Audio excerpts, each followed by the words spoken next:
దాని తర్వాత ఇక్కడికి వచ్చినట్లయితే ఇక్కడ లక్కీగా ఉమ్. రెడ్ కలర్ తో ఉన్నాయి చూసారా, ఇది అవును చాలా సార్. మంచిది. రెడ్ కలర్ తో ఉండడం అనేటువంటిది మంచిది. ఉమ్. అండ్ అలాగే ఇక్కడ ఉన్నటువంటిది ఇది ఏదైతే వచ్చిందో ఇక్కడ సౌత్ ఈస్ట్ లో ఎగ్జాక్ట్లీగా ఉండాలి ఎప్పుడు కూడా పోయి. ఉమ్. సో మీకు సౌత్ ఈస్ట్ అనేటువంటిది ఎక్కడి నుంచి ప్రారంభం అవుతుంది అని చెప్పి తీసుకున్నట్లయితే ఇక్కడ నుంచి ప్రారంభం అవుతుంది. ఉమ్. సో ఈ పొయ్యిని కొంచెం ఇటు ఇటు జరుపుకోవాలి. ఏర్పాటు చేసుకోండి. ఒకవేళ రాంగ్ ప్లేస్ లో ఉంటే ఎలాంటి ఎఫెక్ట్స్ ఇస్తుంది సార్? రాంగ్ ప్లేస్ లో అంటే దీని పెద్ద రాంగ్ ప్లేస్ అనరు. ఉమ్. ఇక్కడ ఏంటంటే ఇక్కడ మీకు బ్లాక్ బండ్ ఉంది కాబట్టి దీని కింద గ్రీన్ కలర్ టైల్స్ పెట్టుకోవాలి ఎప్పుడు కూడా. బ్లాక్ ఒక సిగ్నిఫైస్ చాట్ వాటర్. లాంటిది వేసుకోవచ్చా సార్? ఇప్పుడు సొంత ఇల్లు కాని వాళ్ళు ఉంటారు. కాలువలు సో ఒక చిన్న చాట్ లాంటిది గ్రీన్ చాట్ గ్రీన్ వేసుకోవచ్చు. అలా వేసుకున్నా కూడా సరిపోతుంది. ఆగ్నేయంలో మాత్రం ఈ కేర్ ఈ తీసుకోవాలి. కేర్ తీసుకోవాలి ఖచ్చితంగా. అండ్ వీలైతే ఆగ్నేయంలో ఎవరికైనా ఫైనాన్షియల్ గా ఇంకా ఎదగాలనుకుంటే గ్రీన్ కలర్ వేసుకుంటే మంచిది. ఆగ్నేయం గోడలన్నీ గ్రీన్ కలర్ గ్రీన్ ఉంటే మంచిది. అది పాటించాలి. Light green and green both combinations లో చేసుకోవచ్చు, లేదా పింక్ కూడా చేసుకోవచ్చు. బట్ గ్రీన్ ఈజ్ మోర్ ఇది ఇస్తుంది. Okay right. అండ్ ఇక్కడ ఇది పెట్టుకోవచ్చు, నో ప్రాబ్లం. ఈవెన్ ఓవెన్ పెట్టుకోవచ్చు. ఇక్కడ గ్రాసరీ ఐటమ్స్ అవి పెట్టుకోవడానికి పెట్టుకోవచ్చు. This is the correct place, దీనికి ఏం దోషం లేదు. Water sir, water correct place లోనే ఉందా? వాటర్ గా నాకు చూసుకున్నట్లయితే ఇక్కడ మీకు వాటర్ అనేటువంటిది సౌత్ ఈస్ట్ లోకి వచ్చింది. అక్కడ ఎప్పుడైనా సరే ఇలా వాటర్ కంపల్సరీ కిచెన్ లో పెట్టుకోవాల్సి వచ్చినప్పుడు రాగిది ఉన్న దాంట్లో పెట్టుకుంటే మంచిది. రాగి దాంట్లో పెట్టుకుంటే లోపల రాగి ఉంది సార్. లోపల రాగి ఉన్నాయి, అది మంచిది. దానివల్ల దోషం ఏమి ఉండదు. సో ఆగ్నేయంలో ఉన్నప్పుడు ఇటు సైడ్ వచ్చినప్పుడు మాత్రం రాగిది పెట్టుకోవడం ప్రిఫర్ చేస్తున్నాం. ఓకే. అండ్ నెక్స్ట్ ఇంకోటి ఏంటంటే ఇక్కడ చూసుకున్నట్లయితే ఇక్కడ బాల్కనీలో చాలా మంది ఏం చేస్తుంటారంటే బాల్కనీలో ఈ చీపుర్లు అవి పెడుతూ ఉంటారు. ఇక్కడ చీపుర్లు ఎక్కువ పెట్టకూడదు.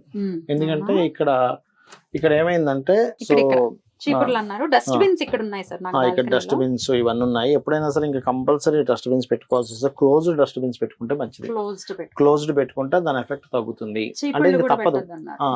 ఒకవేళ చీపులు పెట్టుకోవాల్సి వచ్చింది ఇంకా వేరే ప్లేస్ లేదు, అప్పుడు క్లోజ్డ్ ఏదైనా తయారు చేయించుకొని క్లోజ్డ్ పెట్టుకుంటే దాని ఎఫెక్ట్ తగ్గుతుంది. ఎక్కడ పెట్టుకోవాలి సార్? ఒకవేళ దక్షిణంలో ఉంటే గనక ఎక్కడ పెట్టుకోవాలి? ఒరిజినల్ గా దక్షిణంలో ఎక్కడ కూడా చెప్పబడలేదు. చీపులు పెట్టుకోకూడదు. దక్షిణ నైరుతి చెప్పారు లేదా పడమర వాయువ్యం చెప్పారు మీకు. ఇక్కడ దక్షిణ నైరుతి లేదు సార్. లేదు, ఇక్కడ లేదు. ఒకవేళ మీరు ఒక బాక్స్ తయారు చేసుకోదలుచుకుంటే మీకు అక్కడ పడమర వాయువ్యం వచ్చింది సరే అక్కడ పెట్టుకోవాలి, అది చేసుకోవాలి. ఇక్కడ మాత్రం పెట్టుకోవడం కరెక్ట్ కాదు. ఇక్కడ కంపల్సరీ పెట్టుకోవాలండి, నాకు వేరే స్కోప్ లేదు అన్నప్పుడు ఏదైనా క్లోజ్డ్ గా తయారు చేయించుకొని కబోర్డ్స్ లాంటివి అందులో పెట్టేసుకోవడం బెస్ట్. ఇబ్బంది ఉండదు, తగ్గుతుంది దాని ఎఫెక్ట్ అనేటువంటిది. ఇక్కడ అలాగే ఇక్కడ కొంత వాషింగ్ మిషన్స్ పెట్టుకుంటుంటారు, పెట్టుకోవచ్చు. వాషింగ్ మిషన్ పెట్టుకోవచ్చు. అలాగే ఆ జాలీకి ఏ కలర్ అడుగుతుంటారు, గ్రీన్ కలర్ పెట్టుకుంటే మంచిది. జాలీలు కూడా అడుగుతారు. ఆ జాలీకి ఉండే కలర్ కూడా ఎఫెక్ట్ చూపిస్తుంది కదా. ఇప్పుడు ఇదంతా అగ్ని భాగము, జాలీకి వాళ్ళు ఏదైనా బ్లూ కలర్ వేసారు అప్పుడు అగ్నిని ఆపుతుంది కదా వాటర్ అనేది. అలా ఏంటంటే జాలీకి ఉన్న కలర్ అంటే మేము వాచ్ చూసి ప్రతిదీ అబ్జర్వ్ చేస్తూ ఉంటాం. అన్ని కరెక్ట్గా ఉన్నాయంటే వదిలేస్తాం, ఏదైతే డిఫెక్ట్ ఉందో చెప్తుంటాం. ఇప్పుడు అన్ని చెప్పే కంటే కూడా ఆ రకంగా చూడడం జరుగుతూ ఉంటుంది. సో ఈ యొక్క వంటగదిలో ఈ జాగ్రత్తలు తీసుకుంటే చిన్న జాగ్రత్తలు ఇంట్లో కూడా ఆగ్నేయం మూల జాగ్రత్తగా ఎగ్జాక్ట్ గా ఆగ్నేయం మూల ఎక్కడ ఉందో అక్కడే పెట్టుకోవాలి. కొంచెం సౌత్ ఈస్ట్ లోనే ఉండాలి. ఓకే సార్, మొత్తానికి ఇల్లంతా తిప్పేసి మిమ్మల్ని మొత్తం ఆల్మోస్ట్ అన్ని క్వశ్చన్స్ అడిగారు. ఇంకా ఏమైనా డౌట్స్ ఉంటే మీరు కమెంట్స్ చేయండి, మళ్ళీ ఒక్కసారి సార్ని అడిగే ప్రయత్నం చేస్తాను. ఏం sir? Thank you so much sir, చక్కగా వివరించినందుకు. మీరు ఒక పాజిటివ్ మాట చెప్తే అది ఇంపాక్ట్ చాలా ఉంటుంది సార్. అది బ్రెయిన్లో ఉండిపోయి ఫస్ట్ ఆఫ్ ఆల్ హ్యాపీనెస్ని తీసుకొస్తుంది, పీస్ని తీసుకొస్తుంది.